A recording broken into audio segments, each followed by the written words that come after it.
If Kawasaki is teasing a 450cc adventure bike, when do you think that Yamaha might also come into the market with its own 450cc engine? That's a really good question, and I don't have high hopes, to be honest. Not only have we had no rumors, and not only have I talked about this specifically with the discontinuation of the WR350R quite a few years ago now and just radio silence on a new dual sport, as well as them having really modular platforms and them doing nothing with their smaller displacement parallel twins, I'm not confident to say that Yamaha will be doing it in the short to medium term. I'm not sure why this is.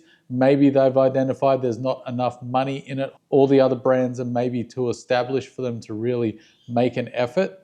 The other thing is Yamaha have traditionally made quite high-end small displacement off-road motorcycles. The WR350R was just a magical little machine. Should not have been as high quality and well engineered as it was for the price that it was. It was an anomaly. Maybe Yamaha don't really want to do it unless they can go all in, and really the economy at the moment is not a smart point to do so. With the cost of credit being quite high at the moment, Yamaha might be quite gun shy. I've heard nothing about it. I'd love to give you some positive news that it's coming in the pipeline, but there doesn't seem to be any strong indication that that's the case. Would I love to see a WR350R? Absolutely, I'd love one of those. I'd be first in line. And I think a mini Tenere would be very, very welcome, particularly if they put proper effort into making it off-road capable, but Yamaha don't seem to think so, so I guess we've got to keep waiting. Second part of your question, why is Suzuki so lazy to update its motorcycles compared to the other manufacturers? I'm guessing you're particularly meaning compared to the other Japanese motorcycle manufacturers. The short answer is they're by far the smallest motorcycle manufacturer. Honda, Yamaha, and Kawasaki are exponentially larger than Suzuki is. They have access to a lot more capital and they can take more risks and therefore put more money into R&D to ship out more new models, whereas Suzuki is quite a lot smaller than the other three. And the last part of your question is, why doesn't Honda and Yamaha bring their XRE300 and the XTZ250 lander to South Asia, especially here in India and Sri Lanka? I have absolutely no idea, mate. I'd be pretending if I was to give you an answer understanding the broader Asian market. I do not know the ins and outs as to why. My only reasoning could possibly be is that these manufacturers, they're not exactly dumb. They do a lot of market research. And perhaps they've either identified present competition or customer needs are not high enough to warrant those bikes existing. Good luck and my best wishes to your health and your baby. Thanks very much. It's appreciated, mate, especially with a kid in daycare. I'm going to need it this winter. Cheers for the questions. So recently I put a few accessories on the Himalayan 450, one of those being the Barkbusters, and people are wanting to know exactly what Barkbusters I got. So I got the Himalayan 450 specific Barkbusters, and then the plastic protectors that I got are also from Barkbusters. They're the VPS brand. So I like the VPSs the most because they're modular. So the little black piece you can see above the yellow, you can change the height. So if you want less height and more wind hitting your hands to keep cooler, or you don't really like the look of them being tall, you can lower them down. And I quite like the look with that extra bit of black. It really adds some contrast to the black and gold on the bike. The next question is from Ratzac. Love that name. Interested to know why you went with the Hemi in the end. I might have missed the answer in one of your other videos. I'm tossing up between the two. I'm guessing you mean that and the CFMoto 450 MT. That is at the forefront of everyone's mind at the moment. I have made a versus video of the two, and I've also made a video on why I chose the Himalayan 450. I did link it to you, so check that out. But for anyone else watching that's just interested to know the short version, is basically one, I liked the aesthetics better. I really like that classic kind of 70s dual sport look that this is going for, especially with that black and gold paint. When it hits that gold fleck in the black in the sun, it's just magic, and it gives me a tingle in my jingles. Second is I come from a dual sport background, and there's something to be said about a single cylinder in the dirt. I just feel like I'm at home. And this Himalayan has a real subtle class to it, just a really nice vibe. It's confidence inspiring in the dirt. I just love the chug chug. And particularly the third reason is the suspension. Straight out of the box, the suspension on the Himalayan is really well set up for everything that you could possibly imagine. Commuting, highway, tricky stuff off-road, easy stuff off-road. It takes everything in its stride. So I really like that about the Himalayan 450. Fourth thing was dealership location. Royal Enfield are 20 minutes away from where I live. Very easy to get to the dealership if I need to get servicing, parts, etc. CFMoto, they're an easy 45 minutes without traffic. If there is traffic, which there usually is, it's over an hour to get there. So it's a long trek for me. Now, it was a close thing as the 450 MT, I've said plenty of times, is a great bike. And I would not get caught up in if you're on the fence and you don't know which way to go. One's going to be a mistake over the other because they're both very good and do very similar things. It really is about which flavor you want, which one you like, and which one gels with your personality the most. So test ride them both. Give them a decent test ride as well. Don't just hop on them and sit on them in the dealership because that won't tell you. Get a ride, see if you can get a few hours at least, maybe even try and twist their arm for a few dirt roads.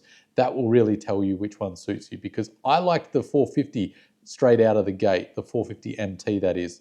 And I wasn't really taken by the Himalayan, but once I'd ridden that for a couple of hours, I had this aha moment that the Himalayan was for me and there was no turning back. So good luck on the hunt. Hope that helps, mate, and check out the longer-winded videos. What tires am I going to go with for the 450 Himalayan? And this is turning out to be a bit of a saga because yesterday I was supposed to get my new set. They were going to be TKC 80s, as that's a very well-rounded tire for adventure riding. They're fairly good on-road, fairly good off-road. The only negative, they wear fairly quickly, but on a 450cc, let's face it, the Himalayan can barely pull the skin off a warm pudding, so wear and tear wasn't really top of my concern list.